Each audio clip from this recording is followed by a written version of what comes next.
Chikatapalli police station నుంచి మా ప్రతినిధి ప్రణీత మనకి లైవ్ లో జాయిన్ అవుతారు. ప్రణీత, దాదాపు గంటగా విచారణ కొనసాగుతున్నట్టుగా తెలుస్తోంది. ఏంటి లోపల నుంచి ఏదైనా సమాచారం అందుతోందా? దాదాపు 2:30 నుంచి 3 గంటల పాటు జరగవచ్చు ఈ విచారణ అని అనుకుంటున్నారు. ఏంటి లేటెస్ట్ ఇన్ఫర్మేషన్?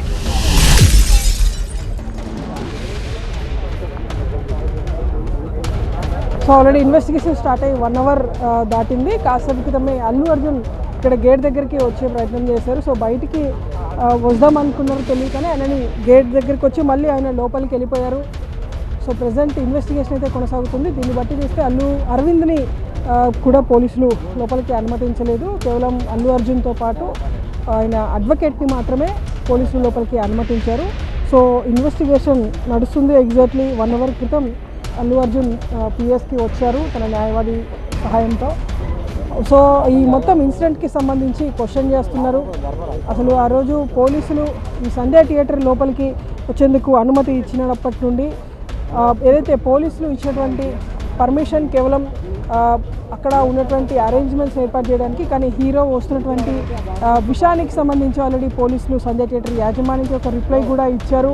అయినా సరే మీరు ఎందుకు వచ్చారు, అసలు మేము రిప్లై ఇచ్చినటువంటి అంశం మీకు తెలుసా తెలియదు అనేటువంటి విషయాన్ని కూడా పోలీసులు అల్లు అర్జున్ని ప్రశ్నించనున్నారు. అయితే మొన్న ప్రెస్ మీట్లో మాట్లాడుతూ అల్లు అర్జున్ ఒక విషయాన్ని క్లియర్ చేశారు. ఒకవేళ పోలీసులు అనుమతి లేదు అంటే ఆయన థియేటర్కి వెళ్ళి ఉండేవాడిని కాదు అనేటువంటి అంశాన్ని ఆయన మొన్న ప్రెస్ మీట్లో మాట్లాడాడు. సో ఈరోజు దానికి సంబంధించి ఆయనని రిటర్న్గా ఆయన నుండి స్టేట్మెంట్ని పోలీసులు తీసుకుంటున్నారు.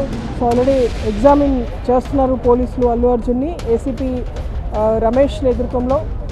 సో ఆయన చెప్పేటువంటి స్టేట్మెంట్ని బేస్ చేసుకొని సంధ్యా థియేటర్కి సీన్ రీక్రియేషన్ కోసం తీసుకెళ్లాలా లేదనేటువంటి విషయం పైన మరి కాసేపట్లోనే క్లారిటీ రానుంది. సో దాదాపు ఆఫ్టర్నూన్ 3 to 3:30 వరకు ఈ విచారణ కొనసాగేటట్టు కనిపిస్తుంది. సో అందులో లంచ్ బ్రేక్ ఉంటుందా లేదా కూడా చూడాల్సి ఉంది. సో ప్రజెంట్ పిఎస్ బయట అయితే మాత్రం కంప్లీట్ పోలీసులు వాళ్ళ ఫ్యామిలీతో, అంటే ఎవరైతే అల్లు అర్జున్తో పాటు వచ్చినటువంటి టీం ఏదైతే ఉందో ఆ టీంని కూడా గేట్ లోపల మనం చూస్తున్నాము. సో వారిని కూడా లోపలికి అనుమతి ఇవ్వలేదు. సో వాళ్ళందరికీ కూడా బయటనే వెయిట్ చేస్తున్నారు. సో వన్స్ ఇన్వెస్టిగేషన్ కంక్లూడ్ అయిన తర్వాత ఎవరు కూడా మాట్లాడడానికి వీలు లేదు కాబట్టి ఇక్కడ నుండి నేరుగా వెళ్ళిపోయేటువంటి అవకాశం కనిపిస్తుంది.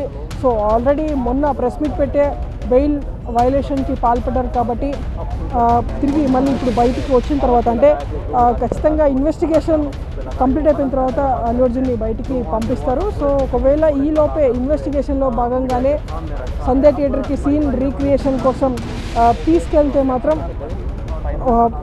దానికి సంబంధించినటువంటి రూట్ మ్యాప్ను పోలీసులు సిద్ధం చేయాల్సి ఉంటుంది. ఎందుకంటే అక్కడ ఆర్టీసీ క్రాస్ రోడ్స్ నుండి టువర్డ్స్ సంధ్యా థియేటర్ వరకు ఆయన ఏదైతే రోడ్ షో నిర్వహించారో సో దానికి సంబంధించినటువంటి సీన్ రీక్రియేషన్ చేయాలి అంటే ఖచ్చితంగా పోలీసులు తగ్గ ఏర్పాట్లు చేయాల్సి ఉంటుంది. సో ప్రజెంట్ ఈరోజు ఇప్పుడు ఇన్వెస్టిగేషన్ నడుస్తుంది కాబట్టి ఆయన నుండి పోలీసులు అయితే సమాచారాన్ని సేకరిస్తున్నారు. సో ఆయన ఆ రోజు మీడియాతో కూడా మాట్లాడుతూ తన తప్పేమీ లేదు అనేటువంటి విషయాన్ని క్లారిఫై చేసేటువంటి ప్రయత్నం చేశారు. సో ఈరోజు కూడా ఆ తరహాలోనే సమాధానాలు ఇస్తారా లేదా మొత్తం పోలీసులు వీరి వర్షన్, అంటే పోలీసుల వర్షన్ ఏంటంటే ఆ రోజు బయటికి వచ్చి అభిమానులకు వేవ్ చేయాల్సినటువంటి అవసరం లేదు, కానీ ఆయన బయటకు వచ్చి వేవ్ చేశారు.